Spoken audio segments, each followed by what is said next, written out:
We're gonna go live. So I told you folks we'd come back live here pretty soon. So I got my wrangling crew here. I got my granddaughter M. As Elliot waves. Elliot and Tristan. Tristan, the shoeless wonder, is gonna be our cameraman when we do this. So what we got here, and I'll repeat myself as people enter the chat. But way back down and around the corner, we're gonna be taking the herd. So what we're gonna do is we're gonna be starting over, because honestly, we haven't been following the principles of the Total Grazing Program. We've been coloring outside the lines, to say the least. And what I mean by that is that what you should be doing during the whole grazing season is regrazing prior grazed paddocks once they're recovered, so you keep your animals on the best nutrition possible, right? That is the goal, sir. So I'm gonna not talk too much till we get some folks on here. We'll start interacting, and that we're gonna take in. There we go. All right, we got a couple people. So we're doing a cattle move today. Right here, you can see the herd is like totally spread out all over the place. They're not very consolidated. Normally we have them in a very, very tight or small paddock. And so they're, just all standing right here. So we're gonna go out here. I'm gonna show you a couple of the cattle. We're gonna talk about their body condition and what we're not doing in the Total Grazing Program that we really should be for the best interest of the cattle. The reason we opted not to do that, we had some areas that just weren't recovering the way we'd like them to, and we are really trying to establish some of our warm season grasses that are starting to establish and express themselves. So last night we did a live, and I showed some of the poor body condition in our animals. And that is not what we want. That is not the goal of the Total Grazing Program. The Total Grazing Program's number one goal is perfect or excellent body condition, meaning fat cows, right? So let's flip around here and gonna show you some of the condition of these girls, okay? Like, hey, she's pretty good, right? These girls are all looking pretty good. Well, why are they looking pretty good is the question with how poor this forage is out here. Well, it's because I've been selectively grazing.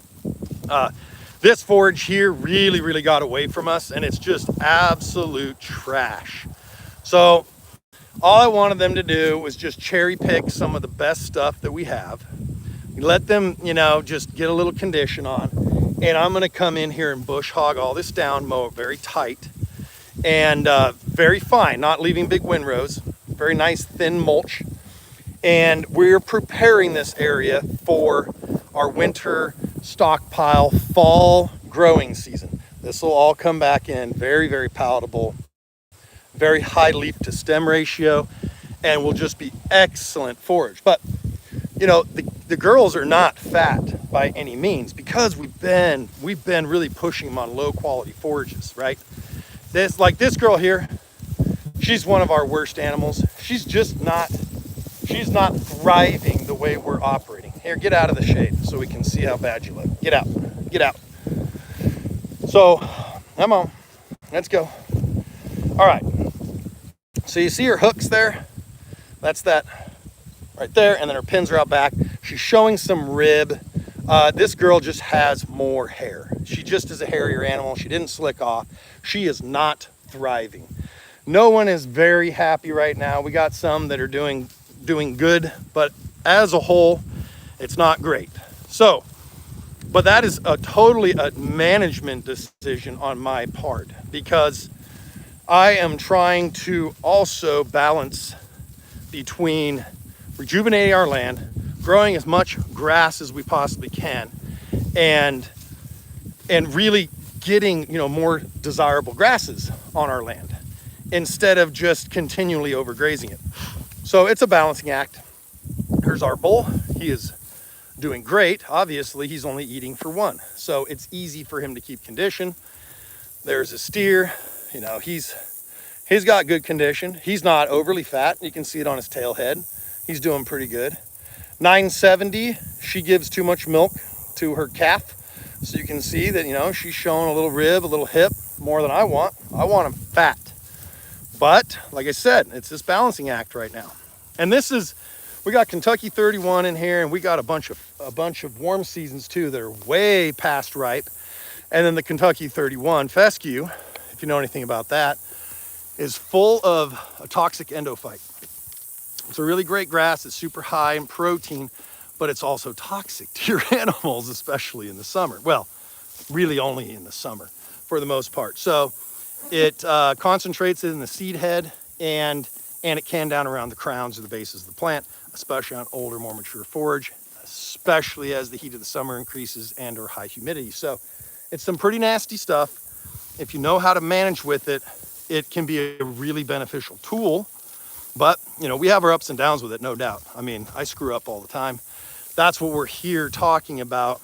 Really, the whole point of these lives that I do is to show our failures and hopefully help others prevent doing some of the same things we did. Now, we have many wins. We have many wins, and I have just about as many failures. So, you know, we're doing this to really, really learn how to graze. We are learning how not to be a bunch of cherry pickers and selective grazers. We're not trying to be selective. We are learning to be non-selective grazers and still keep good animal performance and condition on our cattle and our horses. We run them together.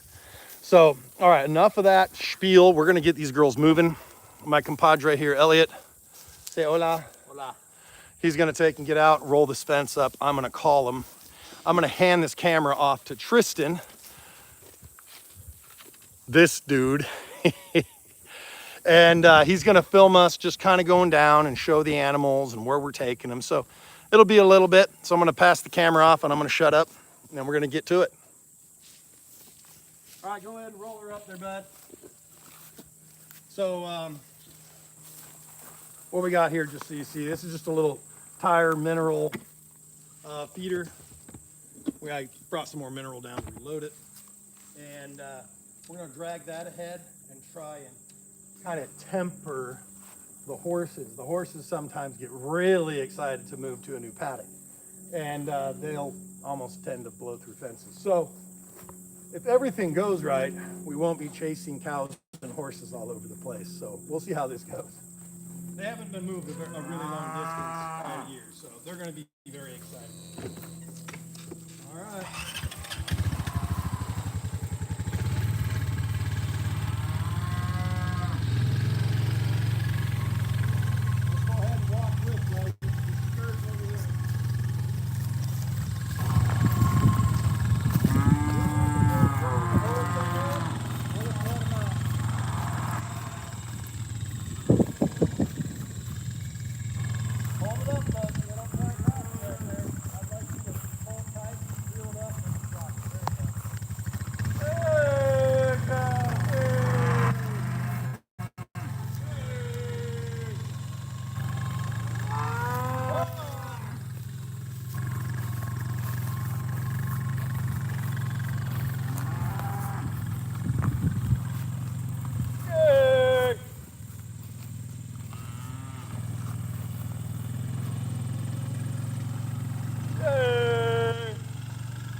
Here come the horses.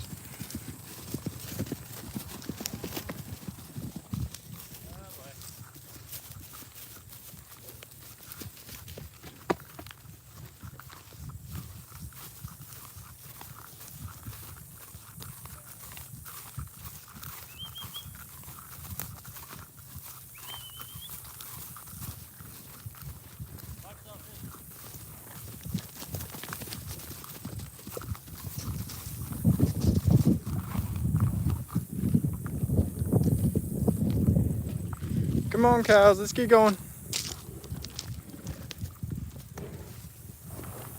Keep it moving.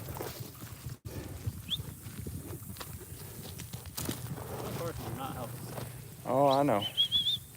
Come on, we gotta get back down. Let's go. Yeah. Spicy. Let's go.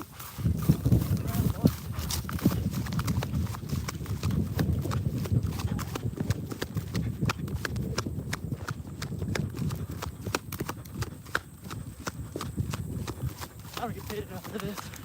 Right? We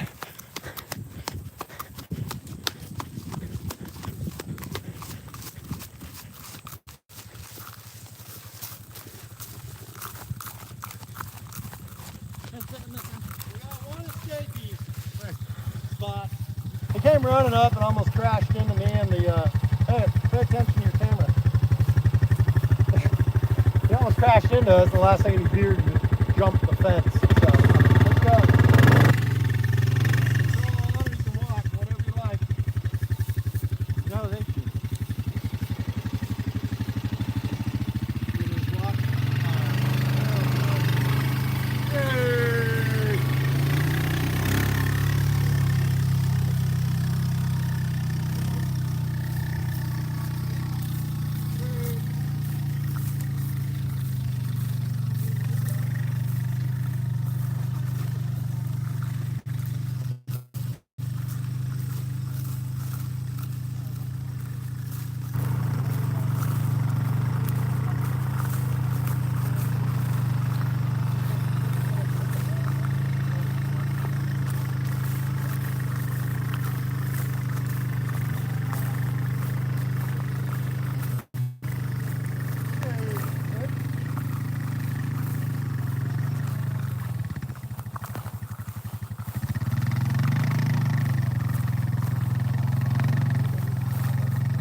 Hey, hey!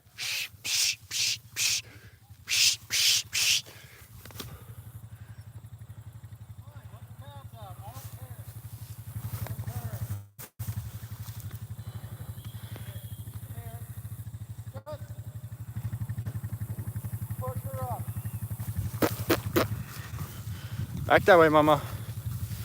Come on.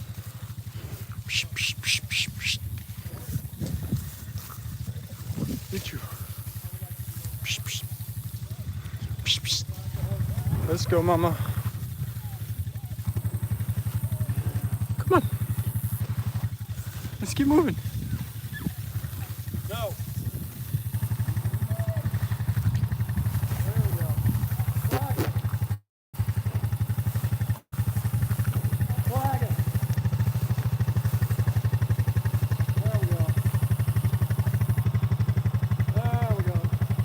There. So as you can see what happens if the horses do what they just did and they hit the brakes, the cattle will almost bounce off of them. The tractor just did, and they come back the other way and you see the whole herd turn. It's not what you ideally want. It's a lot more difficult to move horses and cattle together, especially with something like that. All right, let's go, come on. Kona, stay. No, I know you want to get that calf. Anytime she sees the calf out of the wire, she wants to get it. Oh. I said the wrong word. Sit. Her ears perked up when I said that. She almost took off. All right. Yeah, Let's continue. yeah.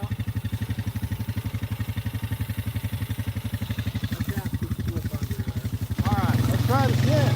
That's my foot. Sorry. There we go. Come on. Hip, hip, hip, hip.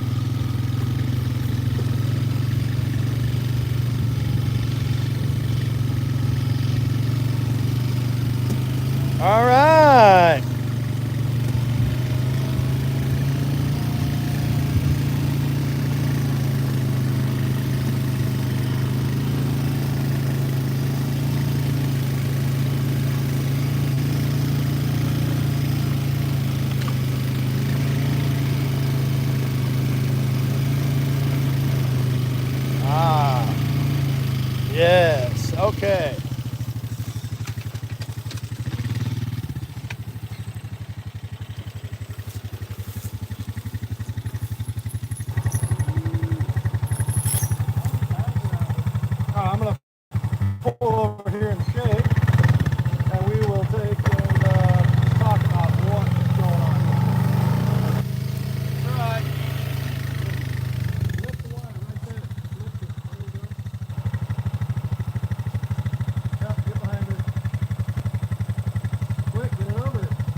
quicker than that, my bro.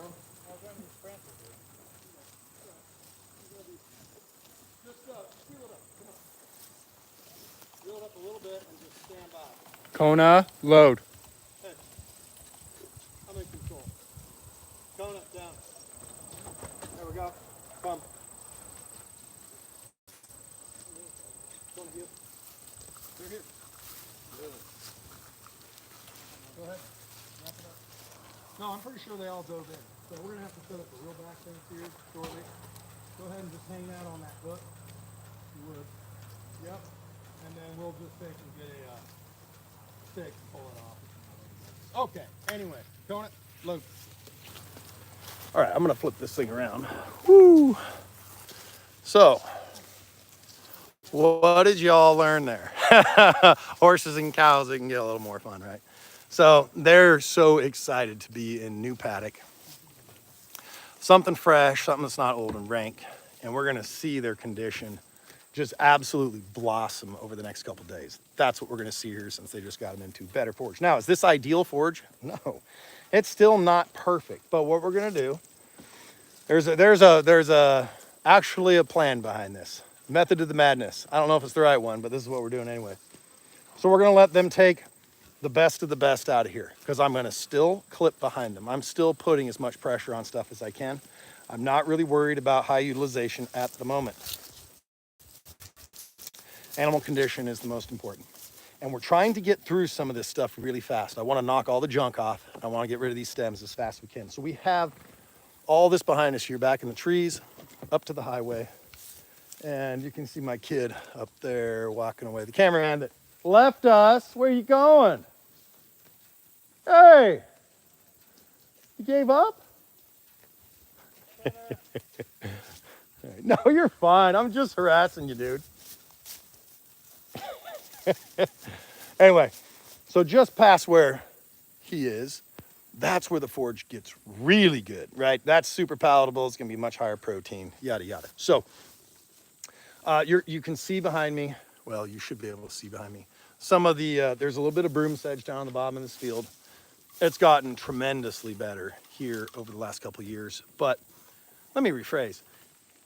It has gotten tremendously better since this spring. And why? Because last year we had probably 3 or 4 times as much broom sedge in here. And it's a warm season grass. And I know most people absolutely hate that stuff, but I don't necessarily hate it. It's just telling me something, right? And what I've learned is that it's telling me that yes, my soil can be acidic. Yes, it might be low nutrition. Yeah, all these things. But more importantly, it was telling me that my grazing management was terrible. And the reason for it is because we used to selective graze. And when you selective graze, the cattle just avoid it, right? Unless it's, this tall and still palatable. Well, when you get them in there in really high stocking densities and they become extremely competitive, that's what happens when they're shoulder to shoulder. And they're not in high stock densities in here right now. This is super low. They actually will weed it out for you. I didn't really realize that. They'll take and eat that broom sedge down when it's not very palatable and it's very lignified and full of fiber. They'll chew that stuff down, and as they get closer to the bottom, their last bite to pull it out, especially the horses, man, they just uproot the whole thing, and you find the plant crown and root laying on top of the ground, which effectively just kills the plant. It's done. So, yeah, I mean, thus far, I think what I've noticed is the best management for broom sedge thus far that I've seen. The most immediate, solution is high stock densities. They just graze the stuff out, like boom. So now you can see where we just took them out. If you notice, the cattle were all just standing around looking at us like, are you gonna give us some food? Well, they stop eating when the protein drops too low. There's just nothing for them. So they're not able to ruminate the way that they should because the protein and starches are too low. So we got them in here, and they immediately now are going to the palatable tender grasses, and they're gonna just put on condition like crazy. So we'll probably go live again tonight, and I'm gonna show you the change in body condition and hydration, that subdermal layer where they will retain and hold more water just for the fact that their forage quality increased. It's quite amazing. They're like, they magically expand and contract like on a daily basis. And so you can really see it in their condition and the manure particularly. So again, when we come back down here tonight, we'll look at their manure, the manure score for those of you guys that don't follow us and you're just bored and you're just wanting to learn something new. Ultra important to watch cattle's manure. It'll tell you about everything you need to know about the nutrition they're getting, if they're getting enough, too much. And so we'll discuss that when they actually start dropping some in here. I think some of them lost it on the way. A lot of them were just standing around. Once the cattle get up from ruminating, even when they're standing, a lot of times they'll manure right there. So that's kind of one of the tools we use. We'll get them up before we move them into the next paddock to make sure that they put all their droppings down to that old foul pasture instead of going into their new dinner plate and crapping on it, right? So we're gonna take one last look here. I wanna show some condition on these animals so that maybe, you know, some of you, if you join us tonight for a live, can then kind of have, you know, a comparison and remember what they look like now and how much better and fuller they're gonna look this evening. So now we also pulled water from their paddock here a few hours back while we were setting it up. And so a handful of the horses and a few of the cows were standing over where the little water trough was. So I know that they were thirsty. But as you can see, that right now the priority, even though they were acting like they're thirsty, it's not water. They want this high quality forage more than anything. So it's pretty good. You know, some of this, like here's broom sedge. This is not very good stuff. I don't recommend you trying to keep your animals alive on that. But they will graze that, and they will graze that off. They will eat at least about that much of it. It's very high in fiber. Let's see if we can get on the better side. But yeah, like I said before, look at Bruno. I mean, he's just a rock star as far as condition goes. Well, he's only eating for one. He's not a lactating cow trying to obviously, you know, support a calf. This is a steer. Like I said, showed before, good condition. Boy, they get by on just about anything. They're easy. Let's look at her. She looks not great. 991. Not the way I want her to look. I like my cows fatter than that. For a lot of guys, that's totally acceptable, more than acceptable, and that's fine. They know their animals probably better than I know mine.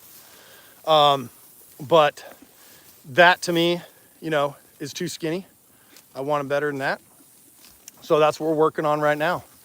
And now looking forward for the rest of this season, all we're gonna have in front of us is super high quality forage. So I wanna reiterate,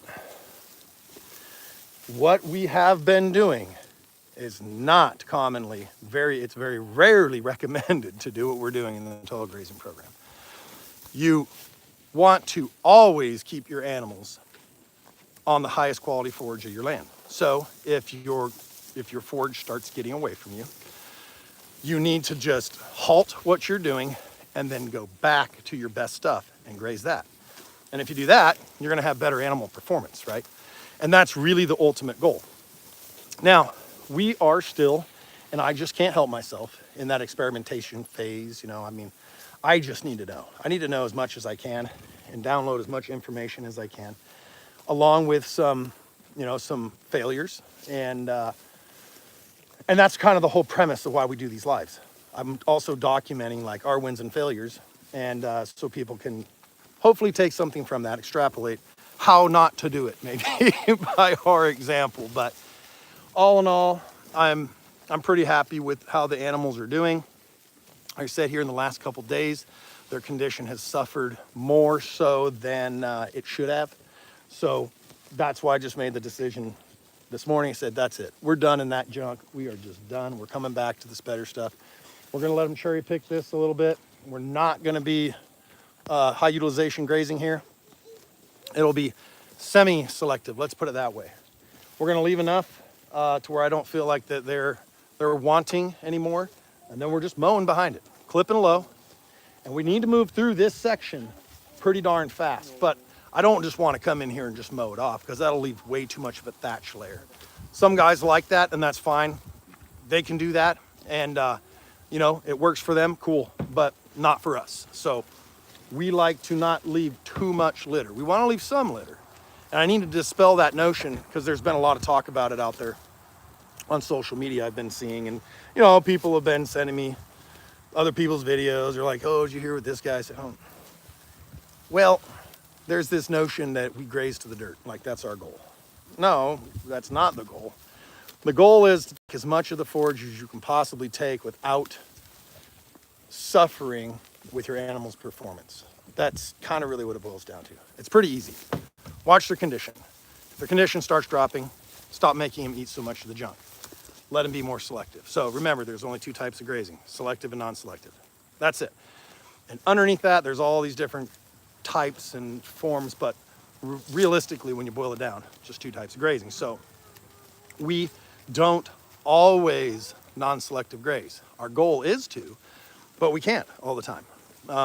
Our management here isn't, let's say, on par with that. We're still figuring it out. Our land is improving at such a dramatic rate that our recovery times are different than I'm used to. Stuff gets away from me. You know, it's just a learning process. That's all. And I'll keep saying it. Got a little outbreak of horn flies here, unfortunately. I'll keep saying it that if I'm going to make a mistake, and what I mean by a mistake is, you know, having open cattle. Open cattle means not bred back. I want to do it on a small scale like we are right now. We don't have a very big herd. Because that's one of the most costly mistakes you'll make on your land, other than just flat out killing animals by really bad management. That's going to be your most costly mistake, is ending up with open cattle, right? So they don't give you a calf, which means you have a cow that spent all year on your land freeloading, just consuming, taking, eating grass that you could have given to a productive animal growing a calf, and in turn you ended up with an open cow, right? That's not a money-making situation. So we don't want open cows. We want high conception rates, really good breed back, and we want to do it inside the breeding season. That being said, I'm also not just going to go, oh, well, these cows went open if we did push our cattle too hard. I'm not just going to let them go open and just be like, well, you're out of the program, because we have too much grass and too much land for the amount of animals we have. So I'm just leaving the bull with him and for an extended period of time, and he will get them when they cycle back, if they didn't cycle. If we have a cow or 2 in here that is currently open or was open, he will get them bred when they have the proper body condition, and we will just have a calf later in the year. Again, not optimal. You know, you don't want to get so far out of your breeding season that now all of a sudden your breeding season and calving season spread all over from here to Timbuktu. That's not ideal. You know, the best case scenario is you see some of these guys that have their herd really, really synced, and man, they pretty much drop like 90+% of all their calves in a 4-week period, and they don't have these really long extended calving periods, you know. So, all right, let me get back to some of the comments. I know I've just ran my neck and we've run around for a long time.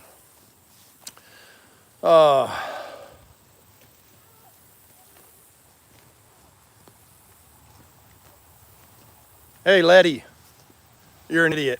That's a stupid comment. So why don't you just see your way out and don't come back? Yeah, another thing, I don't put up with people's stupidity. I'm not one of those nice YouTubers that says thank you and please to everybody. Hey, kiss my ass. If you're gonna be rude, get out of here. I don't want to talk to you and I don't want to see your stupid comments. Supplement with molasses. No. Well, let me rephrase. Molasses can be a tool, right? Now I got to remember it's really high in the glycemic index. It's not the greatest thing you want to be putting into your animals, but you can use it for things like, some guys will use it for training their cattle to eat things they wouldn't normally. So they'll spray molasses on, say, some weeds or musk thistle, something like that.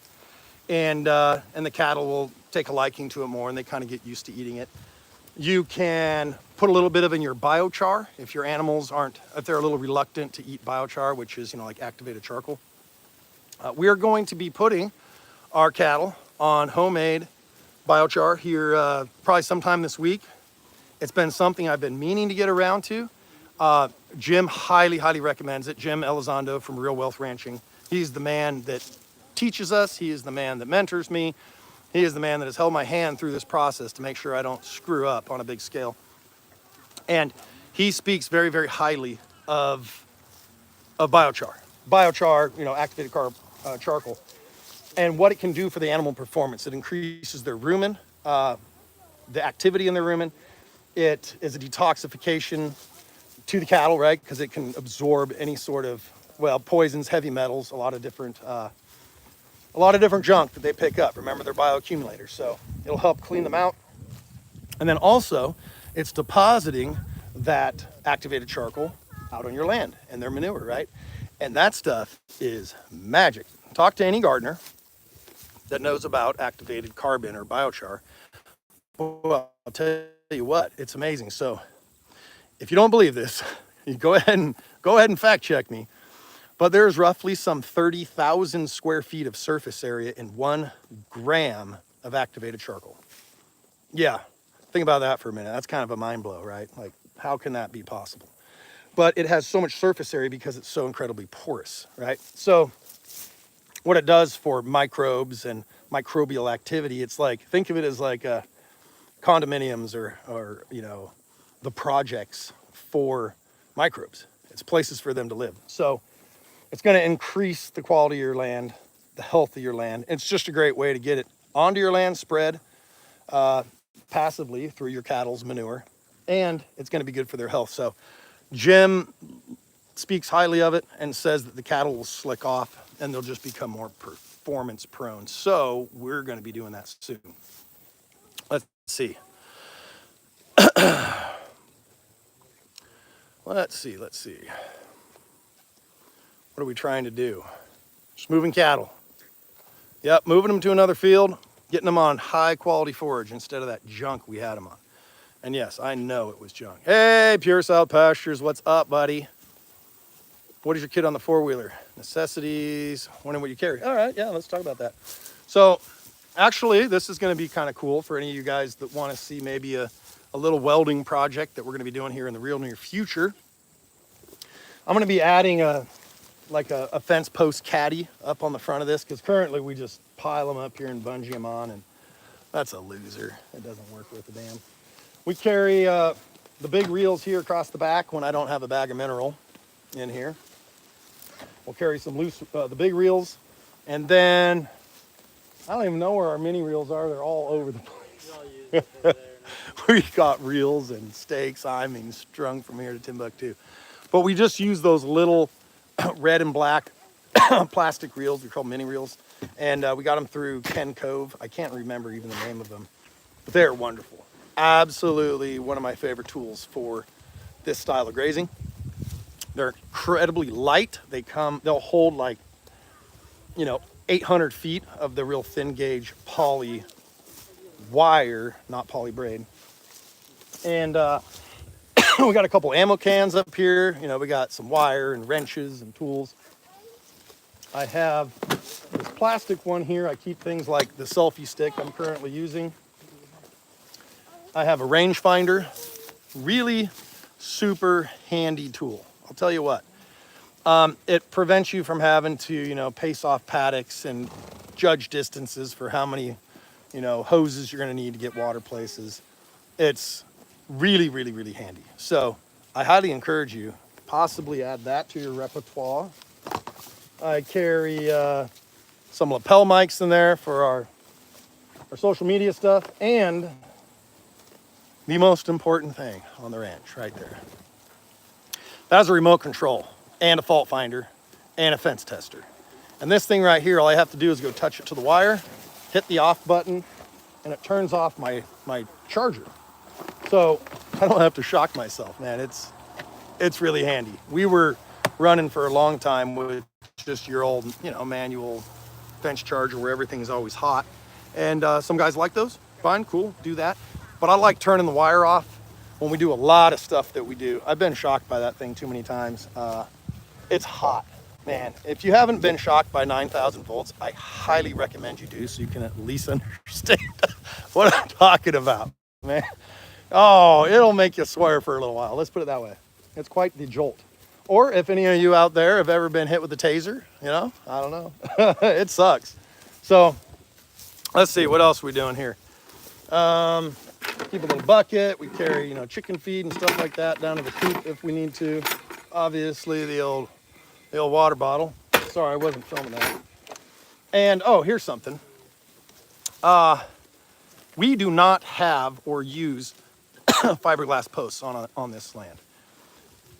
Not because I don't like them, I think they're wonderful. But we had like a zillion T-posts here that were free, they came with the place, and we've been taking out interior fence. So it's really hard to convince myself to go, spend $6, $8, $9 for a fiberglass post when I got all these free ones laying around. At some point, will we go to all fiberglass? Yeah.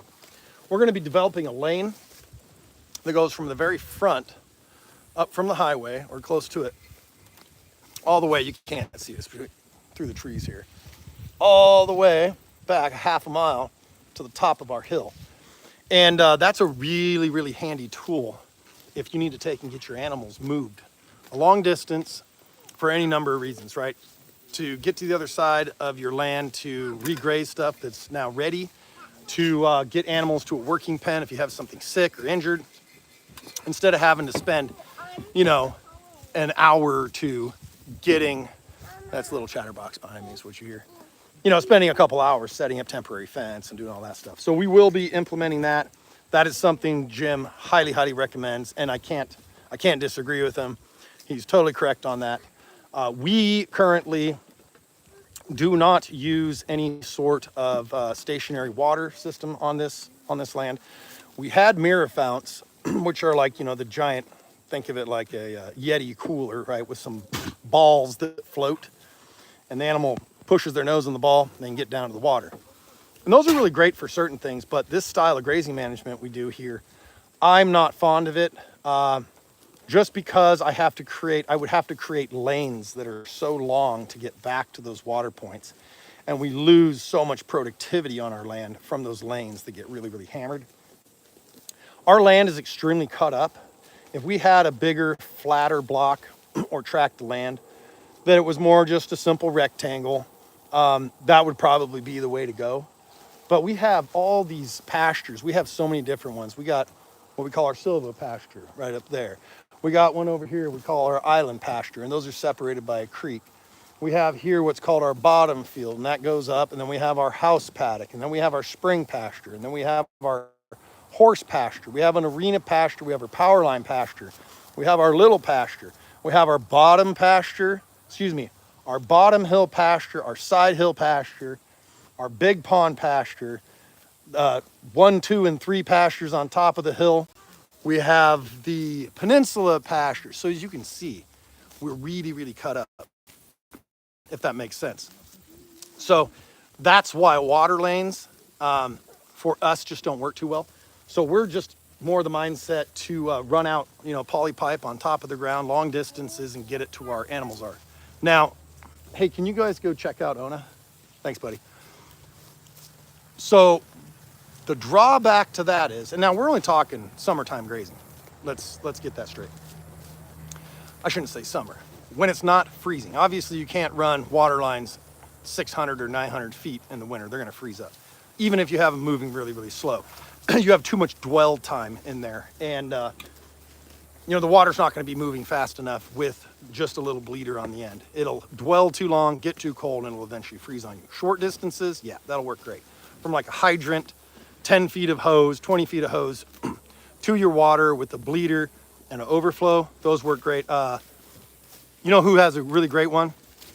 You should check out if you're interested in something like that, is Russ Wilson at Wilson Land and Cattle. He sells those.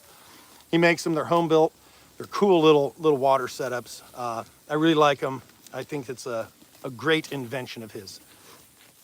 Yeah, so in the summer, in the warm season, we just have a bunch of poly pipe and hoses connected to get our water to the pastures. But back to the caveat to that is that if all that hose is sitting out in the sun and they're not consuming a lot of water, that stuff gets wicked hot by the time it gets to their trough, and they'll end up with a 120-degree trough full of water.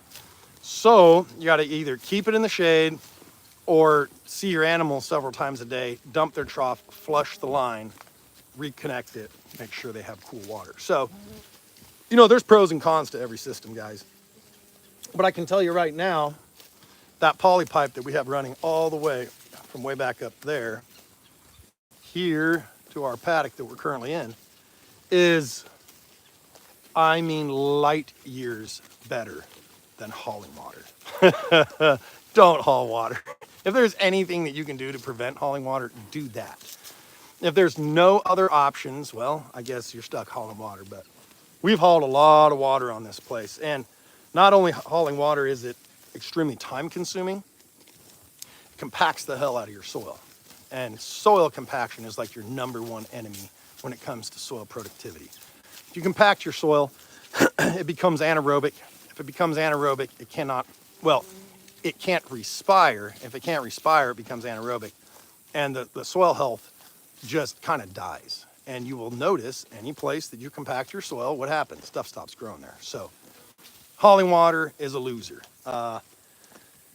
Yeah, just enough on that. Try not to do that. You're in Missouri? Yeah, we're in Missouri. Let's see here. There's Tick Creek in North Carolina, huh? All right, all right. So, brand of polywire. That's a great question. We have polywire of all sorts of types, makes, and models, and I don't like it.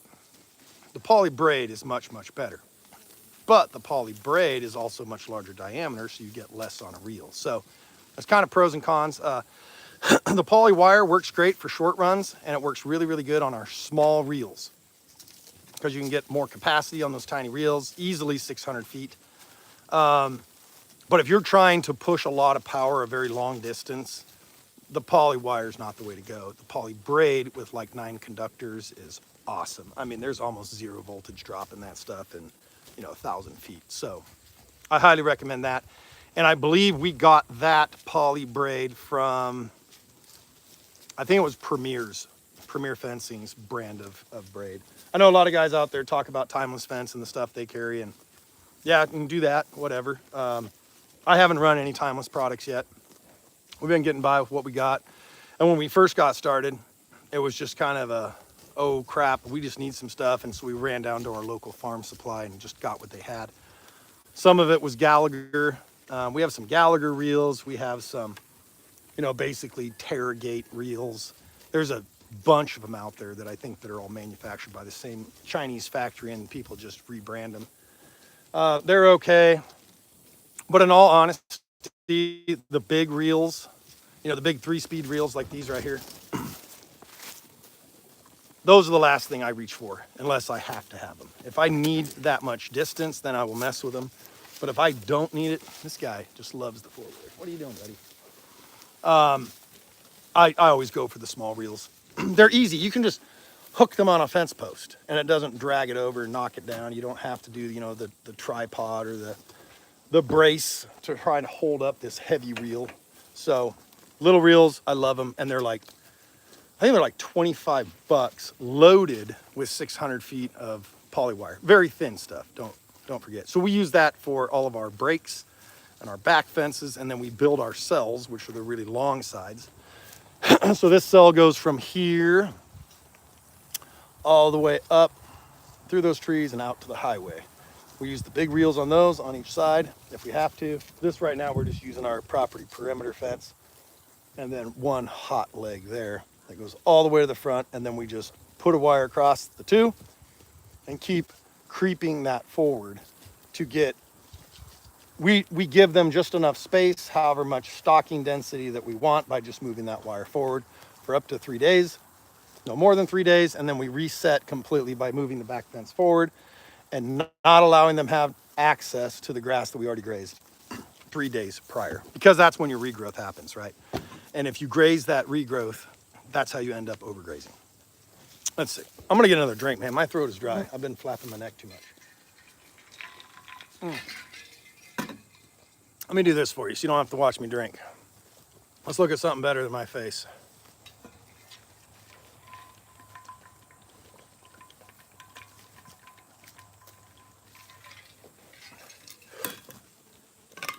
I'm gonna lose a whole bunch of people because I'm sitting here drinking, sorry. All right, let's get back to these comments real quick. Science is overwhelming, has debunked in fact that it doesn't become anaerobic. Oh, really? Okay. No, I think you're full of dog crap, but that's cool. You can. That's what's awesome about America. You have the right to be wrong. That's so cool. So, happy birthday to you. You can be wrong all you want. So, all right. Protein supplement. Yeah. So when we need or will be feeding protein, I've talked about this in a few other lives. We have been giving him soy meal, and I've only given a few bags. And like I said, we experimented with it, and it worked really, really well. Their consumption went way up, and it was awesome. So, yeah, I mean the feed conversion was amazing. I gave them roughly $5.50 of protein, and they consumed a whole nother day ration, which was roughly 800 pounds of dry matter. So that was, I think that that was money well spent, right? I think anybody that would tell you that if you can invest $1 and get 10 in return, that's probably a wise investment. All right. All right. Oh, V with his stupid sun face or whatever that is. Are you still around? I hope you're not, because you're stupid. Anyway, yeah, I have no tolerance for idiots here. If they're just going to say some crap, get out of here, dude. Get out of here. So if you want to have like a civil debate, that's cool. We can do that. Absolutely. Civil debates, those are great because people can actually learn from them. And if it's civil and I'm wrong about something, then maybe I can learn something from you. But if you're just a dickhead, I'm not going to listen. No one's going to listen. So maybe you should learn how to debate. Hey, maybe that would be good. So let's see. Anything else? All right. Well, looks like there's not a whole lot going on. Cattle's a good investment, especially right now. Well, let me rephrase. If you have cattle right now, it is. But cattle prices are so high, you probably shouldn't be thinking about getting into cattle right now. You need to let these prices soften. I think what I heard here recently that they have come down a little bit, but they're still way, way up there. So if you want to get some cattle, you might want to hold out. Did anybody ask what kind of cattle we have? If not, I'll just tell you. We have, these are South Pole crosses. We have a full-blood South Pole bull over there. There's his butt right there. And the rest of these girls are, so-called 3/4. So what technically we would be giving are 7/8. But to my knowledge, the cattle that we actually got do not come from the Bent Tree line of genetics. So therefore, they're not technically South Poles, even though the foundation breeds were used to make this composite that is the same as the South Pole, albeit the Centipole. Pink eye. Okay, so when we got these cattle, they had pink eye. And that was a pain. That sucked. Some of them had some really bad eyes. And they healed up pretty good. Some of them still have scarring, a little star. But since then, no, we have experienced zero pink eye. And I'm a big believer in, and I could be wrong. I could be wrong. Oh, these other guys that believe the same thing could be wrong, I guess. But this is what I believe. That pink eye and foot rot and respiratory diseases are commonly caused by almost always stress, right? Almost always stress is what causes anything, any problems in animals. But really kind of harkens back to your grazing management in the early spring and what happens there. So if you're out tip grazing, that rocket fuel grass, that brand new just came up, and you're grazing copious amounts of that and you're scouring your animals, there's a good chance that you have ruminal acidosis, which will change the pH of the animal enough to kill its gut. And, so much of their immune system, it's said up to 80% or more than 80%, is developing their gut. So if you kill their gut, you destroy their immune system. You destroy their immune system, they become very prone to things like pink eye and BRD. And, around here, pneumonia is a big one. A lot of guys struggle with that, with the temperature changes. You go from like hot days, hot humid days to really cool humid nights. And it's a lot of stress on the animals. And a lot of guys end up with respiratory issues that time of year. So, and it's probably in part to the fact that those animals were stressed. They had low nutrition in their intake. They had some sort of environmental stresses additional to just the temperature changes, and they will manifest in all kinds of issues, you know. So again, we're not pros here. We're not experts. We're still learning every day. There's a million things for us to still learn. We've learned a million, and my perspective and the way that I manage changes all the time. You know, we're just trying to constantly learn how to be better at what we do. And, you know, I think that that's the true recipe for learning. Jim Elizondo with Real Wealth Ranching, boy, he has put us on the right path. I really do believe that this is the way forward. More productivity. You can grow more beef on every acre of ground you have than any other grazing technique system that I've seen. Non-selective grazing with his pillars of management, you know, animal nutrition, optimal calving season, adapted genetics, and his management plan, how you handle your animals, how you move them through, infrastructure. All these things really, really add up to a highly productive system, and that's what we're doing now. So, you know, we're gonna keep talking about it, and you know, if I find things that are not true or I'm not doing right or whatever, I'll be transparent about it and tell you where we're screwing up, or at least where we think we're screwing up. Jim is gonna be here on the 7th and 8th of November here at Tick Creek Ranch, and he's gonna be putting on a grazing school.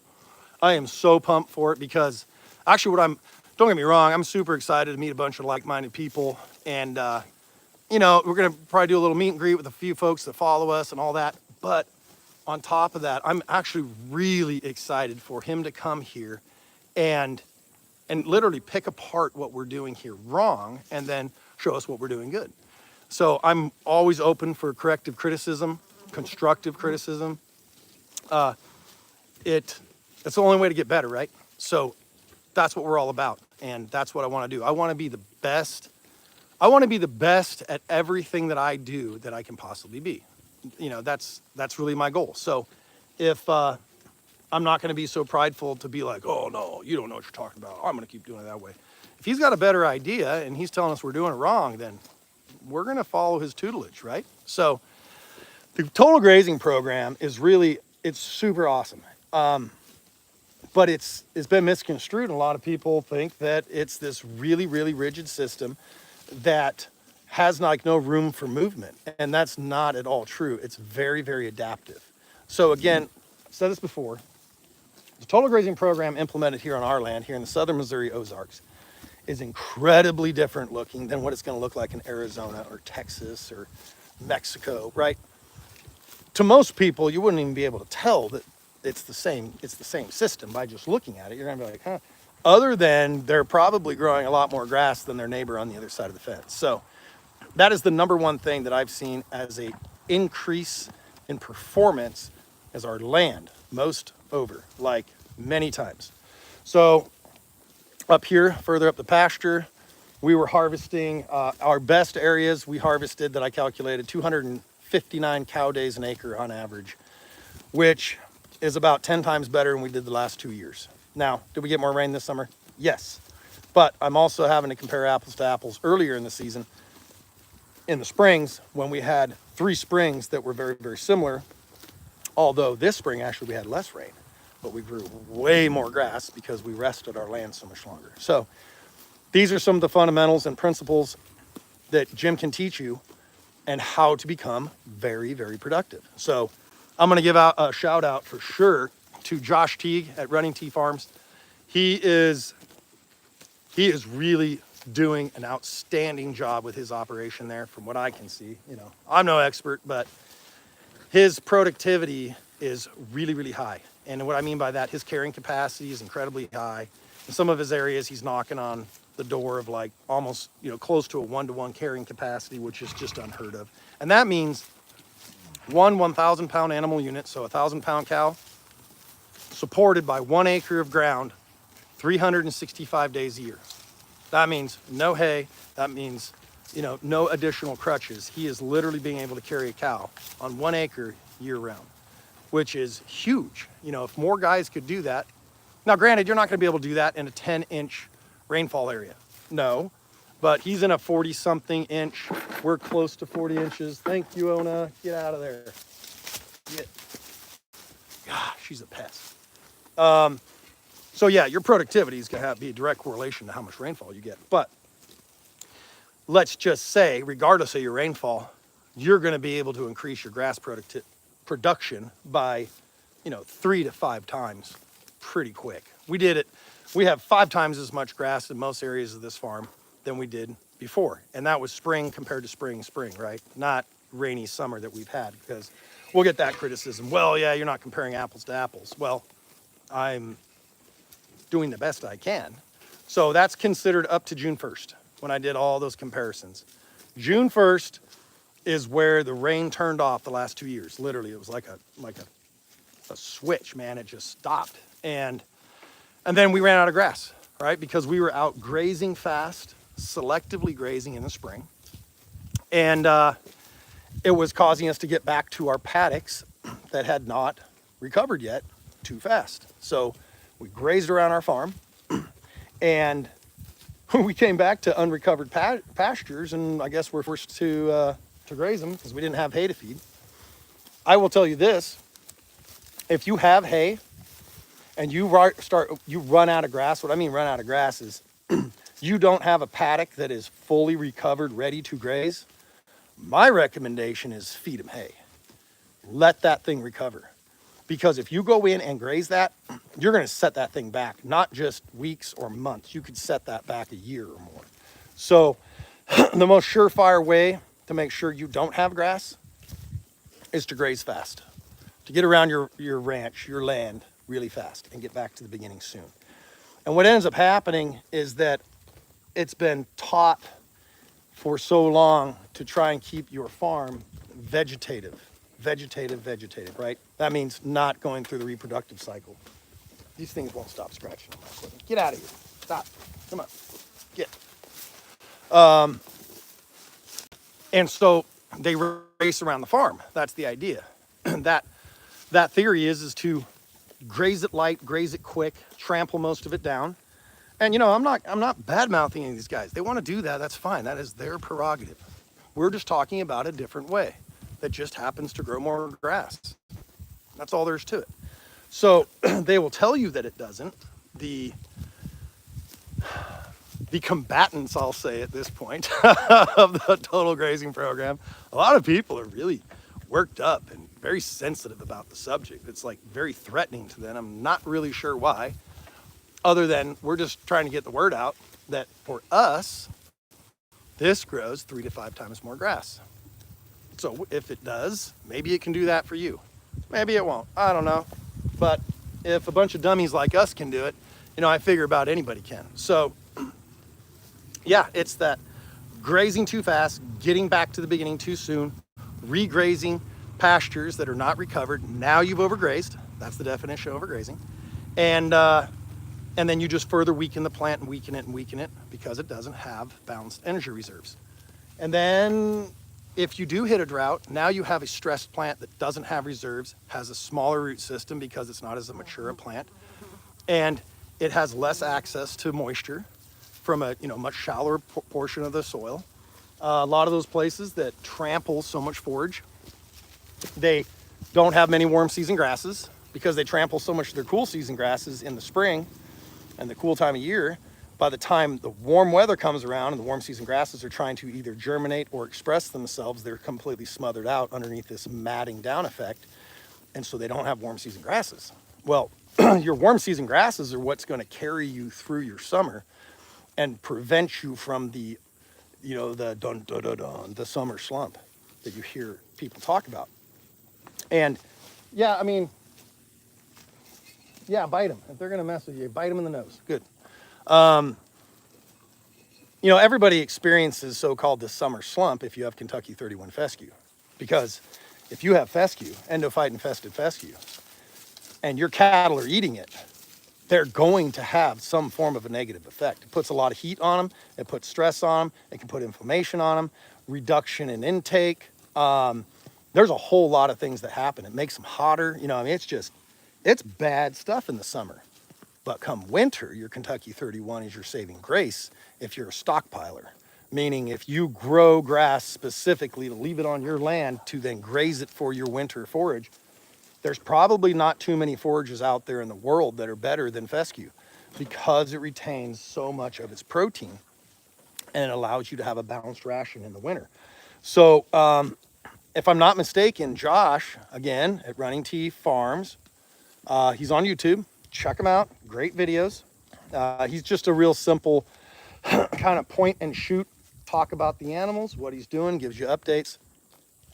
To my knowledge, he doesn't even have to supplement protein or nothing. He's got enough Kentucky 31 and he's got a really good grazing management strategy.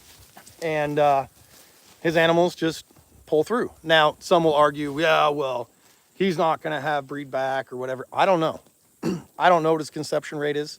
But what I can see, he grows a lot of grass, a lot of high quality forage, and he can carry a lot of cattle on his land. So, you know, let's talk about the smaller breed, smaller animals. They tend to keep better body condition than a larger frame animal. They have a higher relative feed intake, meaning they consume more feed per pound of body weight than a larger animal does. It's kind of universal across the animal world. The smaller the animal, the more they're going to eat. And so it gives them a little bit of an unfair advantage when you're comparing them against larger cattle as far as fleshing ability and inherent body condition. So remember, inherent body condition is a heritable trait. Fertility is a heritable trait. You know, most things in your cattle, they are heritable. So you want to be selecting for those things and pass on their genes to their progeny. And if you do that, and you're an axe murderer, and I mean you have to be the predator in your herd, you really do.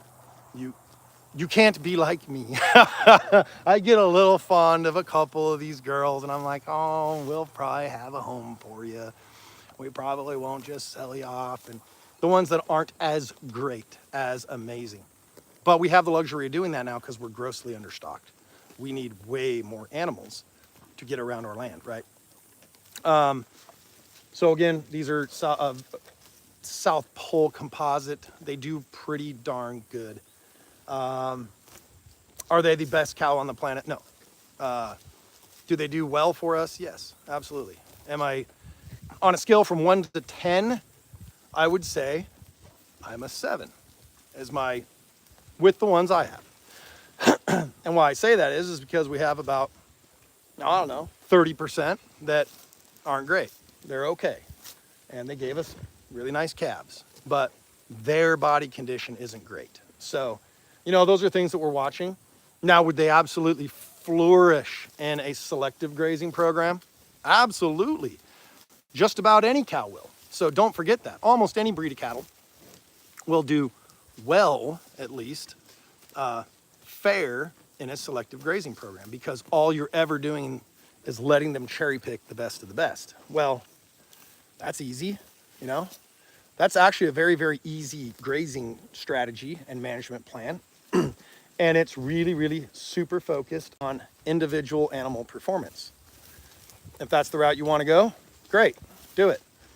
But you should be looking at your herd performance, not individual or singular animals. So herd performance also harkens to the amount of animals that you can carry on your land while still keeping good body condition. So if you can carry more animals on your land and also keep condition, well, then you have better herd performance. So not just, wow, I have 10 cows on 100 acres, look how fat they are.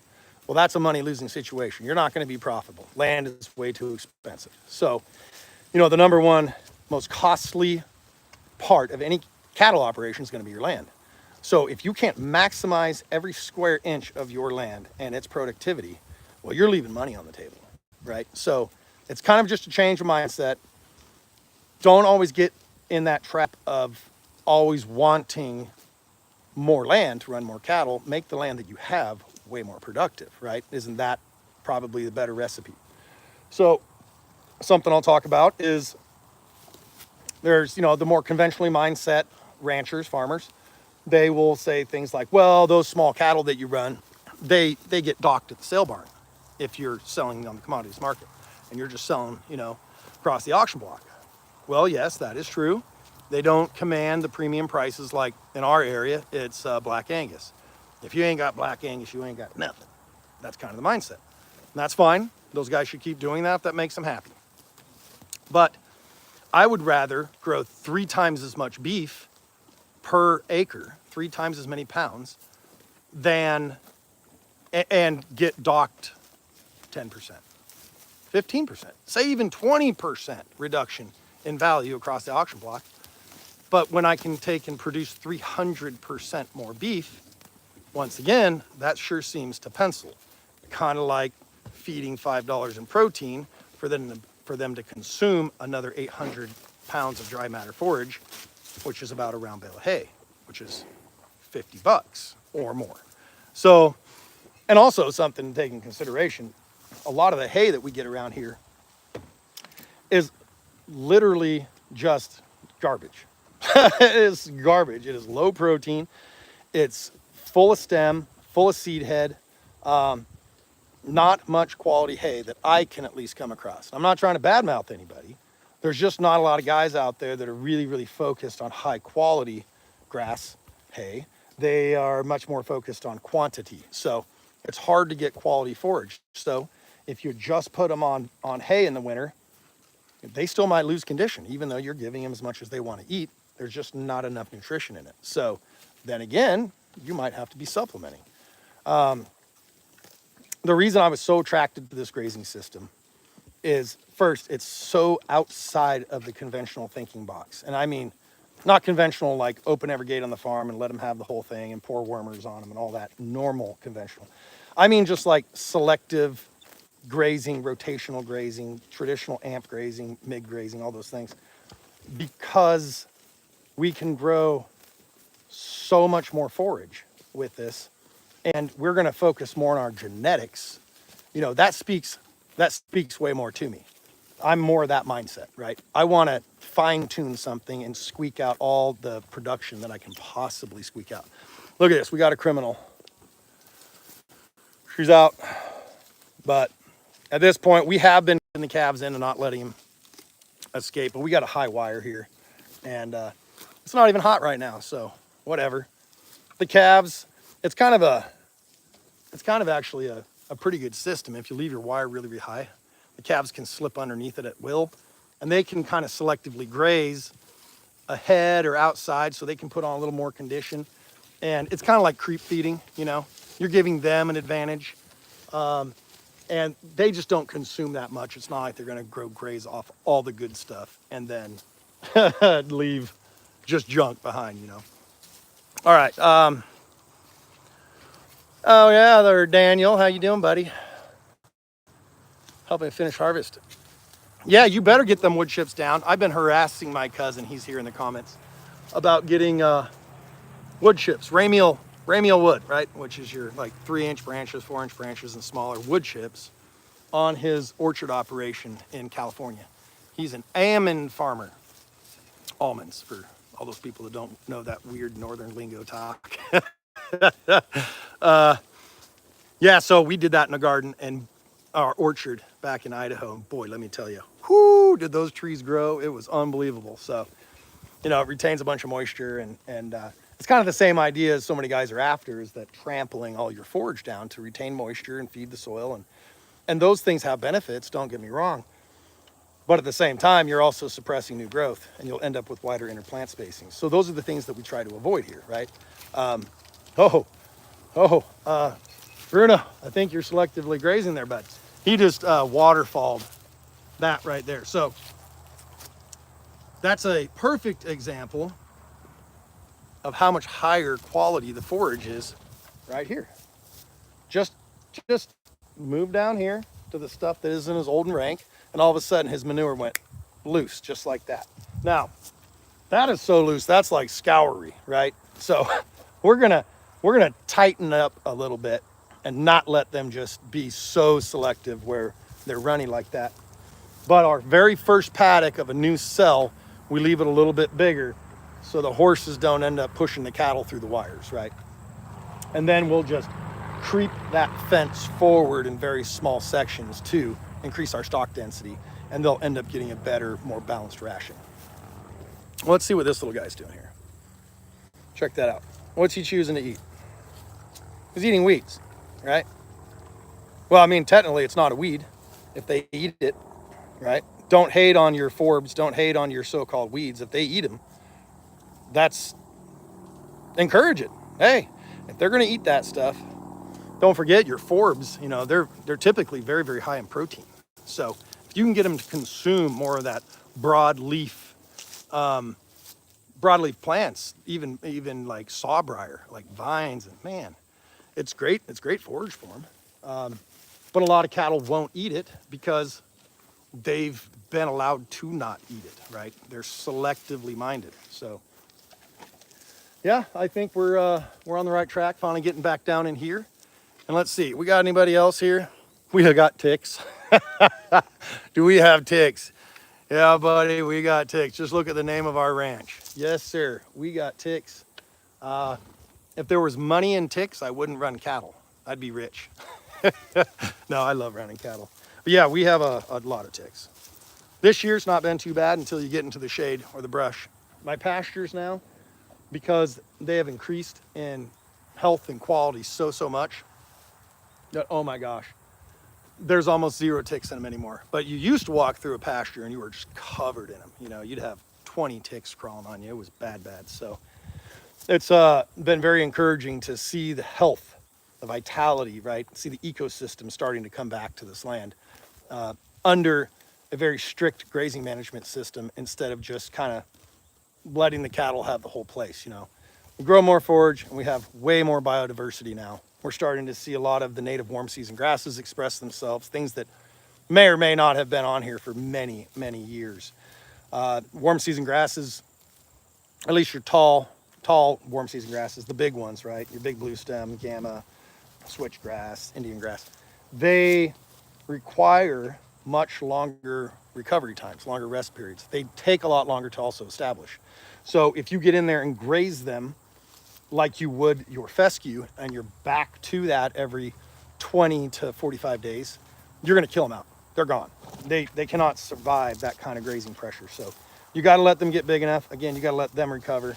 So that it's kind of you're always playing that kind of happy medium of allowing your warm seasons to get mature enough, but not let your cool seasons get so overly mature that they're just stemmy garbage, right? And it's a daily thing that we're always playing with. And from season change to season change, you know, so I always feel like we're behind the ball, like we're always just kind of missing it, and like, man, I could have done that better, or we could have got back to that forage faster. And you know, those are just things that we're constantly learning and we will get better at as time goes by. But all in all, I'd say it's a win, you know, what's going on here. And we're very, very pleased with this grazing system. Again, it's called the Total Grazing Program, and it's taught by Jim Elizondo. Again, he's going to be here on the 7th and 8th of November, putting on a grazing school here at Tick Creek Ranch. It's gonna be awesome.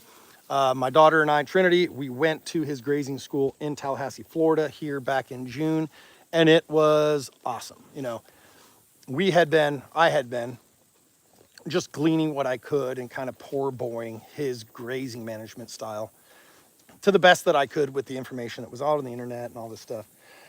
And it just finally came time to, you know, get it from the man that actually knows what he's doing.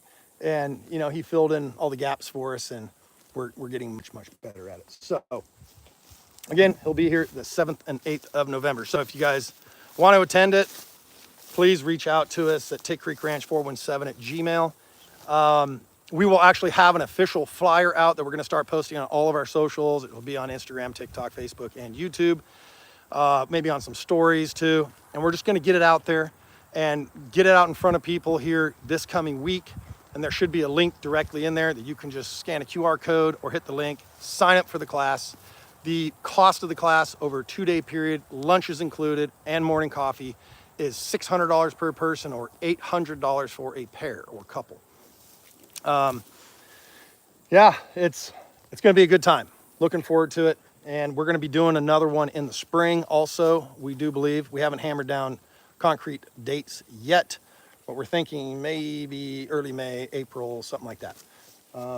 So if you can't attend this one, you know, maybe you'd be looking down the road for that grazing school. And what else? What else? I had something. I'm very ADD, so if you couldn't tell, I talk fast and lose my train of thought a lot. It's just the way I'm built. Sorry. Yeah, look at, you know, literally it is crazy. And maybe I'm crazy, but I swear I can see condition already improving on some of these animals already, just since we moved them in here. They're getting a gut full of the right stuff. They're hydrating. They got water. Their gut fill is coming out right. They're looking less ribby. It's incredible. When you spend as much time with your animals as I do, you can really see very small changes in them pretty easily. So yeah, they're happy, man. Everybody's head is down and they're on some quality forage. Look at 803 over here. She's already full. But now I'm gonna point something out. She's standing over here, not 100% sure why, because she's pretty darn heat adapted. She's a good animal. She keeps great condition. She's just a tiny bit sucked in there, but that's actually the wrong side. Let's see what her gut fill looks like. We're always looking for their rumen, right? Right here in front of that hip bone. We're gonna look. You can see it's just slightly concaved, so she's not completely full. But she is breathing just a little bit, okay? She actually is showing a rib here, actually 2 ribs, that normally she doesn't show. So I'm gonna talk about that. This is a perfect point. So that garbage that we just took them out of and brought them down here from had a lot of really old, rank Kentucky 31 fescue, which is tall fescue. And boy, I'll tell you what, that stuff is hard on your animals in the summer, man. Whew. That's why you can see just a little bit of a head bob. We're not very hot out today at all. It's actually very nice, 80, mid 80s. Not very much humidity. And she's breathing just a little harder than she normally would. I know they got a load of endophyte in there. They got a nasty one. I have a bull calf. Where is he? Let's go look at him. Let's talk about that. This is a great subject. He went lame on us yesterday. Where did he go? Is he lost? Did he get out? He's the little bald-faced calf, bull calf. He's a great animal. He really is. Oh, there he is. I'm gonna circle around behind him. We're gonna look at his leg. He's got a swollen leg. And so a lot of people will jump right to the conclusion that, you know, they're injured. We used to. I was very confused when I first started seeing this here. Was it last year or the year before? Stop moving, buddy. He knows I'm walking up on him, so he's moving. If you look at his left rear, gosh dang it. Once he stops moving, okay, maybe you can see it right there. See how he's swollen a little bit? I don't know if you can see that. Yeah, you should be able to. It's gone down quite a bit, honestly. He went over, and I noticed he was grazing in that big old paddock for a period of time in an area that actually none of the other animals were in. And, uh-oh, there we go. I pushed the wrong button. I almost ended my live stream. And I didn't really pay any attention to it, but I just noticed he was out by himself doing his own thing for a period of time. And that was yesterday. And then last night when I went to tuck them into bed, he was lame. Well, he was laying down and he isolated himself from the herd. That's the very first thing you should always look for in your animals. If you see an animal who's isolated itself, there is something going on with that animal. So always check them. Don't just be like, yeah, they just like to be alone. No, they don't. They're a herd animal. Unless they're feeling poor, they're injured, they're hurt, they're sick. They're going to calve. Something's up. So I noticed he was out by himself, several hundred feet away from the rest of the herd because we had him in a huge paddock. And I went over and got him up, and as soon as he got up, he was lame, very lame. He was putting pressure on it, but not much. He was limping pretty hard, and it was just a huge balloon. And so I kind of went back over to that area that I noticed that he had been in, and it was just a solid stand of the rankest fescue, but he was in there eating it because it's high in protein. So he decided, hey, I need protein, right? His body's telling him that because it was not good quality in there. Again, my fault, guys. This is my fault, not somebody else's fault, not his fault, my fault. So it always boils down to management. If your animals are getting sick, if they're getting injured, if they're losing condition, and I don't mean injured like isolated incidents, it's like continually, well, you got them in an area that they're prone to get injured, get them out of there. So I am 99% sure that's actually fescue toxicity. And that's one of the very first places it shows up, is the rear left leg. Apparently it can show up in other places, but we've always seen it in the rear left. That endophyte, what it does is it decreases circulation. And so they get a massive edema. They get a big old fat balloon leg. Like, I'm sure some of you have like had a swollen ankles, right? From being dehydrated, improper balance of electrolytes, whatever. And they get big, fat, and swollen, right? Well, his was like to the 10th power. And that's what you'll see. And that stuff can get so bad if you don't make a dramatic and rapid management change and get them out of there. It can get so bad that their tails fall off, the switch will slip off because it dies. Their feet can fall off. They can get these massive, like, open sore wounds, which basically is like gangrene. Their ears can fall off. I mean, some terrible, terrible stuff happens. So you got to really watch it when you're grazing fescue, especially in summer. Now, mind you, come winter, that fescue, after it gets frozen a couple times hard, and fescue stockpile is amazing. So don't be scared of it. Just learn to manage it. It kills, or at least reduces, the endophyte to a level that it becomes almost non-toxic at that point. And so the quality of the forage is there because it's high in protein and it's no longer toxic. So it makes a great forage. But up to that point, especially like hot, humid, a little bit of stress, maybe a little drought, man, the endophyte just goes wild and becomes incredibly toxic to your animals. So learn to manage for that if you're on fescue. If you guys have fescue, you probably know everything I'm already saying, but for those of you that don't, or are just trying to get into grazing management, it's a real thing. Fescue toxicity is some gnarly, gnarly stuff. So anyway, yeah, there he is. He's standing again. Still, maybe I can get a little better look at his leg if he'll let me just creep up. You know, when you come up behind an animal, they're going to move. You're putting a lot of pressure on them. If you approach an animal from the front, they'll be a lot less prone to flee or leave you. But from behind, they're going to want to leave. Okay. Now, you can probably see it better. His foot looks so much better. It was swollen like out past his hairline. It was really, really fat. So, yep, just, he didn't go back to graze that area that I noticed. And he kind of came forward with the rest of the herd. So we got out of that junk and now we've moved him out. And so it changes fast, especially if, you know, in the next, I would say at least in the next couple days, he should be 100% normal and back to good. But if I wouldn't have moved him, we would have kept him in there. We could have had some serious problems. So, you know, back when we first got into this game, man, we were having fescue toxicity. I wasn't experienced enough to recognize it as that. And I was just like, what is wrong? These cows keep hurting themselves. Like, we run them up to this chute and check them out and give them we had a couple of them we gave an antibiotic to, and it actually, which is an antibiotic slash anti-inflammatory, and it knocked it down. And so I'm like, oh, well, it must have been, you know, it must have been an infection. Maybe they had a foreign object in their foot, yada, yada, yada. But then the second one came up with it. That's weird. What a coincidence. And then the third one, oh, that's really a coincidence. Something's going on here. And then, here we go. Here's, thus far, my biggest mistake to my knowledge. I'm going to show you. This is proofs in the pudding. Let's go over here. We're going to take a look at them. And I mean, I guess it's a blessing. If there's a blessing to have, that it happened to a steer.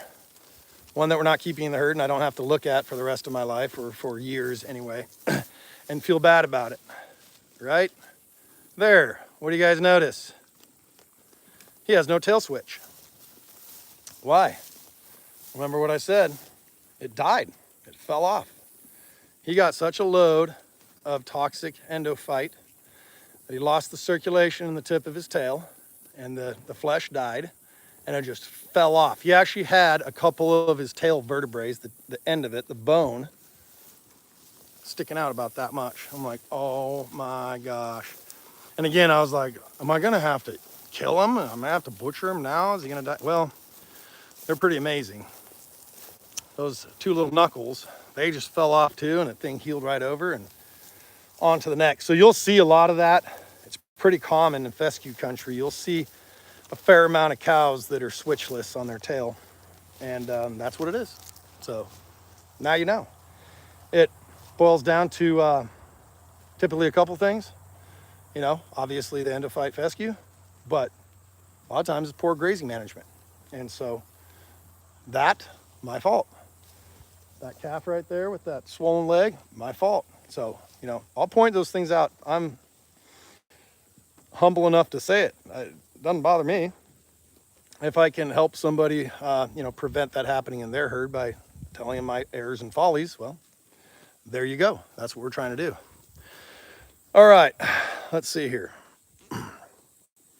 Cam, how are you feeding the protein so they all get like their even share? Well, what we will be doing, I'm gonna probably build it this week or maybe next week. What Jim does, and I love it, it's a super simple solution. He just takes a bunch of those poly 55-gallon drums, right, or 50-gallon drums, whatever they are, and cuts them, slices them in half from top to bottom. So you have like two clamshells, you know, falls apart. Think of a clam that opens up, dink, dink, right? And then the two ends, where they come, when you butt them together, they actually, a lot of guys will put like a board on each side and then bolt through all of that. So this one by acts is like a giant washer. And you can bolt those together end to end for, you know, as long as you want. So I'll probably do 5 barrels, which will give me 10 sections. And then you can, because the cows get a little crazy when you start feeding protein. I mean, they come running for it and you might get run over. My cattle respect me a lot, but that doesn't mean that one of them won't ram another one and knock into me and plow me over. So you can take and load it outside of the paddock, you know, just pour that supplement in there and then drag it into the pasture really quick and they can all attack it. Or you can just open your bag and just spread it real quick down it.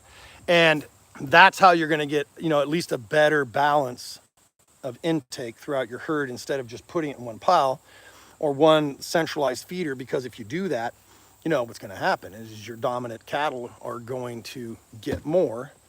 And almost always, from what I've seen, your most dominant cattle are always also your fattest and healthiest ones.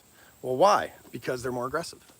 They will fight and push their way in to get the better quality stuff. So they will get more than the one that actually needs it. So it appears that it works pretty good. You know, that's why you see like commercial feedlots and all that stuff. They have really long troughs that everybody can get their head in there and get their share. So the calves get in it. You know, what I did do when I was experimenting with a little bit of that protein, I just poured it out in like 30 different piles. And now I would not recommend doing that for an extended period of time. No way. I wouldn't pour it directly on the ground because, well, they're going to be picking up all kinds of stuff. You know, they're going to eat the dirt. They're going to eat rocks.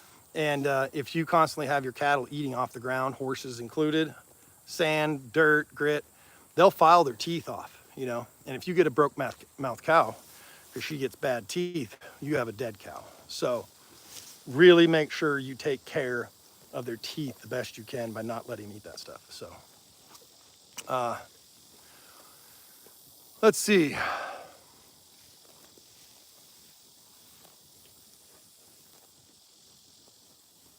Okay, Mateo. So the idea behind managing fescue toxicity, there's a lot of ways to go about it. Now, the guys that selectively graze, you really don't have any control of what your animals are eating. They're going to eat what they want. So I have seen, and check this out. This is the cool part. So as I go further into this conversation, just think about that all year long, I have had 0 fescue toxicity issues. 0, not one bit of it that was at least noticeable that I was concerned about it. Now, maybe I had a cow that had a little bit of drool. Maybe I had a cow that was respirating. at a higher rate than she normally would, but not so much that I was like, oh, we definitely have fescue toxicity. And the reason is because we have been non-selective grazing. And when you non-selectively graze, they're not just taking what they want. They are taking some of everything. So they're going to be taking your warm seasons. They're going to be taking, you know, the brush, the brambles, and everything. So, you know that old saying, you probably heard it, that dilution is the solution to toxicity or toxic plants. So they have the ability to eat quite a few toxic plants as long as it's diluted by a whole lot more other forages that aren't, right? Now, if they just go out there and you force your animals to go eat a solid stand of perilla mint or endophyte infested fescue because there's nothing else in it, you're going to have some serious problems. So I believe that that is the proper strategy. Non-selective grazing. Hey, what are you doing? I guess she wants some mineral. Non-selective grazing with, no, oh, now she's got all the cows coming because they think it's protein. Get out of here. Yeah, look at them. They're like, oh, hey, what is that? Give me. This is Sweetie. She's a turd. Oh, 970. Hi, how are you doing? Yeah, stop it. No. No. Get. There we go. Yeah, get them off the wheeler. Yeah. I don't mind the cattle being really close, but if they invade her space, I'm not going to let them make her feel uncomfortable. So I'll let her nip them. Diversity. We need diversity. We need a lot of different grasses, not just endophyte, you know, or endophyte, fescue. If you have a solid stand of that stuff, man, you're going to have problems.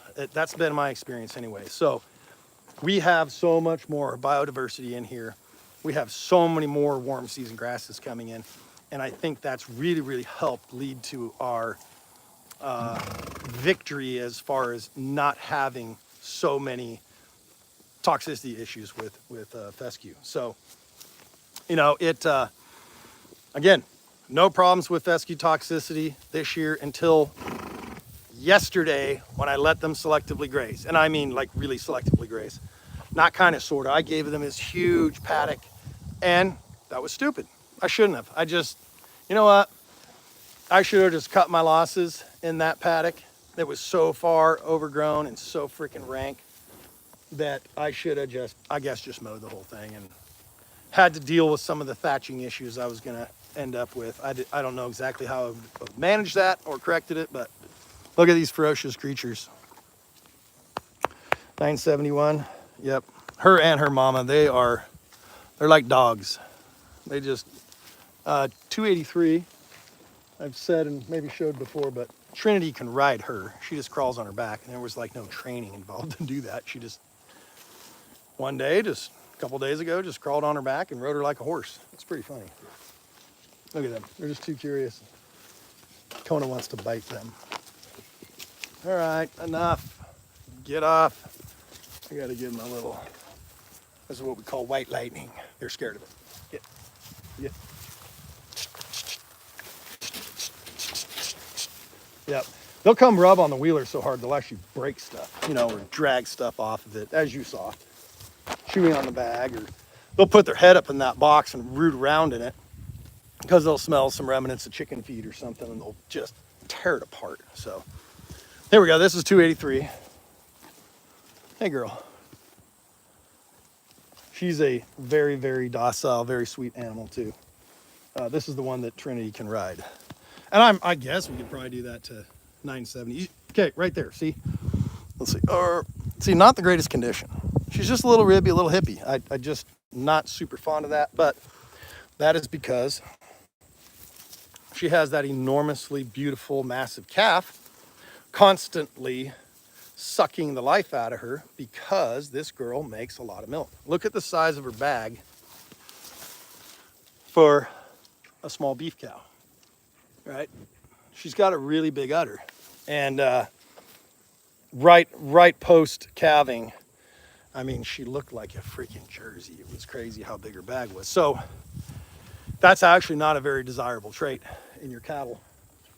You want them to give enough to grow a nice calf, but not so much that they lose condition. Now, I might be being a little picky. There's probably a lot of guys out there to say, oh my gosh, that animal is in, that's plenty of condition. What are you talking about? I just like to see fatter cattle. It's just that cushion of protection. You're gonna have better breed back. You're gonna have higher fertility. And remember, inherent body condition and fertility are the most important things when you're selecting cattle. So, and they go hand in hand typically. You might have some skinny cattle out there that are very, very fertile, but as a general rule, you want cattle that flesh really easy, that keep really good body condition. Therefore, they will be fertile and they'll be able to breed back inside the window that they need to, right? Roughly a 10-month gestation, and then be able to cycle back within 60 days and get bred so that you can stay on that same calving season rotation, right? Well, it's actually 283 days is your pretty much average gestational period of your cattle. Now, where'd she go? 506. Speaking of gestation, this girl here gave us an absolute stud bull calf that we're going to probably be keeping back. And she keeps body condition like this just about any time with any grazing management that we use. So, and she was a short gestation animal, which means that she gave us that calf, that bull calf, 2 weeks earlier than she should have.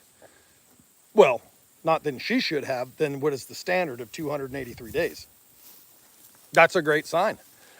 He has performed well. He's extremely masculine. He has very large developed testicles. He showed early sexual maturity. All those things, right? Well, kind of gets you to tend to think that he is highly fertile. She's highly fertile. So those are the things we're looking for. She's an absolute rock star as far as body condition. I wouldn't mind seeing a larger gut on her, a little more gut capacity, a little more rumen. But all that being said, when it really boils down to it, it doesn't matter what dimensions and shape your cow is really, if she can keep great body condition. So that's really the first thing that you should be selecting for is condition, inherent body condition, which is, again, heritable trait. You're going to pass that to the progeny. So we talk about this girl quite a bit. This is 1903. She's a red Angus Hereford, okay? Although she looks all Hereford, she's a red Angus Hereford. She has a great bag. Now, she does have carrot teats. Some guys don't like that. No problem. As you can see, she still has a very nice bag, very nice teats. She's not blown out. She keeps amazing body condition. She has a beautiful bull calf. That's the one that I got him all. Get him. Yep, good. Yep, don't let him mess with you. Good girl. This dude right here, right? The dude with the lame leg. Well, beautiful bull calf, really nice, huge gut capacity. Well, he's kind of standing stretched out, so he's not really showing it that well. But he's like his mama, big gut, good condition. But I want you to notice something, okay? What do you guys notice? Do you notice anything strange? Someone's gonna have to comment. I can't tell you until someone comments. You gotta guess. Does anybody notice anything about her that is odd compared, let's say, to her? Did we notice anything? I'm just gonna sit here. I'm gonna get a drink. I'm gonna force you guys to interact. This is a little, let me see how engaged you are. Anybody notice anything?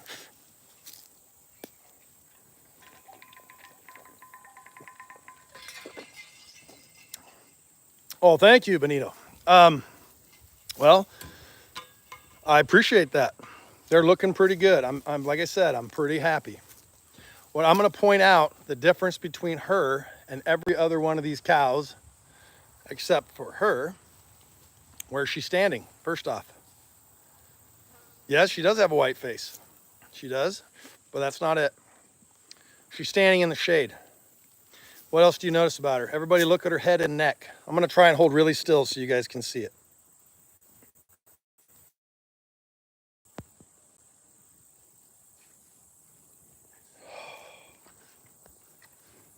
Son of a biscuit. I hope you guys are still there. Sorry, man, when someone calls me, it really messes up my stream. Okay. Cows should be illegal. They hurt the environment. Hey, Jay, thanks for chiming in, buddy. Sorry, but you're an idiot. You don't know what you're talking about. All right, so notice her head bobbing. Why is she head bobbing? Well, it's because she's respirating harder. Look at her side.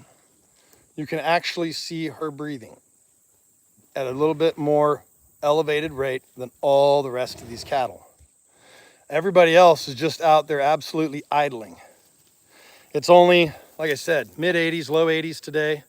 The heat index is very low, and look at her breathing. She's panting. Why is she panting?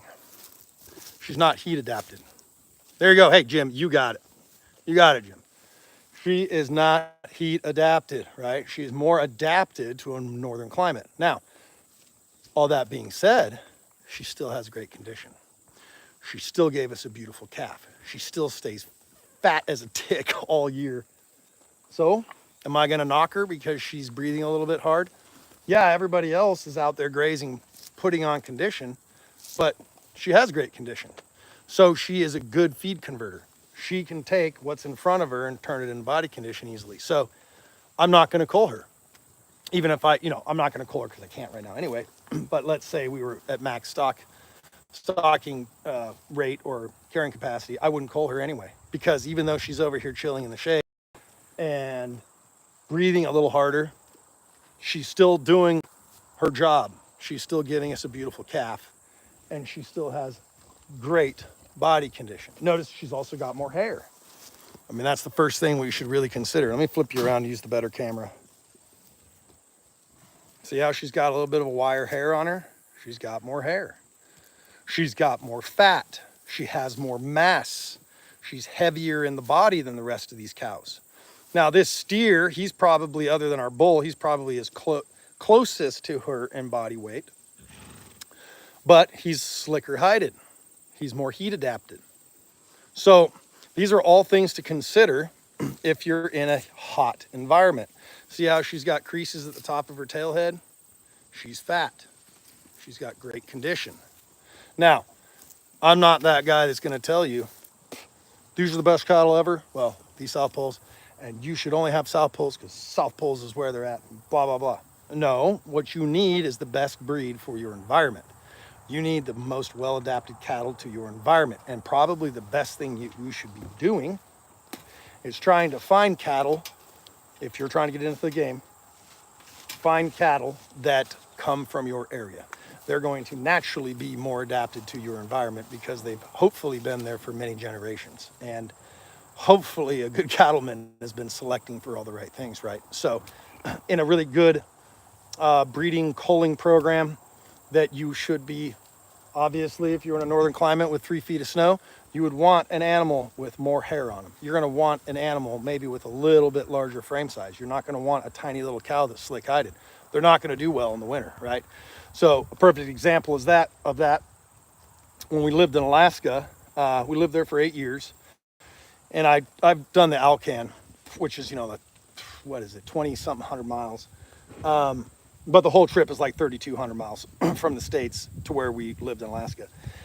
And going through the Yukon Territory, there's a outfitter up there, and they have roughly 50 head of horses, and they do all really deep backwood, outfitting and guiding pack horses for hunting. And those animals, when they first moved up there, they're actually Americans that have dual citizenship, that bought that place, moved up there and did all that. They brought a bunch of quarter horses from the lower 48. And about half of their quarter horses that winter froze to death and died. So they learned really quick that they didn't have the right animals for their environment. So what did they do? Well, they did the right thing. They ended up getting a much larger breed. So they ended up only running draft crosses. And I think actually some smaller frame, smaller breed draft horses. They have more mass. So they have more mass to the surface area ratio of their body. So they retain heat better. Well, that's just kind of the exact opposite of what we want to have in a hot environment, right? So these are all things always take in consideration. Get the right animal for your environment. Don't just get an animal because some idiot on YouTube like me is going, oh, these are the best ones. No, the best ones are the best ones for your area, not a specific breed, right? Now, there are cattle that, oh, Bruno, don't you lift my four-wheeler. Look at him. He's over here. He's going to try and scratch. Stop. Man, you guys got some horn flies on you. Dang it. I don't know. We just kind of had a little outbreak of them over the last couple days. Let's see how easy I get distracted. Yeah, you're just going to want to get the right animals that are adapted to your environment, and that is going to save you so much headache. Start with the right genetics, and you won't have years and years of trying to breed up and cull and all this stuff. Just start with good animals. That is probably my, if I can give any advice or anything you guys take away from this, please, please, please get well adapted animals. Oh, yes, there we go. The Moshona genetics are superior in many areas. Adapted to cold is not one of them. They're an African breed, but they have, look, see, she's over here again, pestering. They have a very good, let me back up. They have great inherent body condition. They're fertile, they're super heat adapted, and they flesh really easily because they can convert feed to mass, body fat, beef really, really easily. So a lot of guys are starting to take the Moshona genetics and just influence their herd. They're not necessarily completely changing strictly to Moshona, but they are just at least breeding some of those genetics into their herd and having really, really good success with them. So if you want to know more about that and see more of those animals, I highly recommend you can either reach out to Jim Elizondo. He can hook you up with all kinds of people that run them and raise them, and or go watch Josh Teague. He has Moshona influenced cattle in his herd, and he's been very, very happy with them. And that's now the route he is going forward. And he is getting out of his adapted or non-adapted cattle, which were Black Angus. He was running just Black Angus, and he was fall calving. He was doing all the traditional stuff originally, and he's a smart enough man to realize that that was not the way.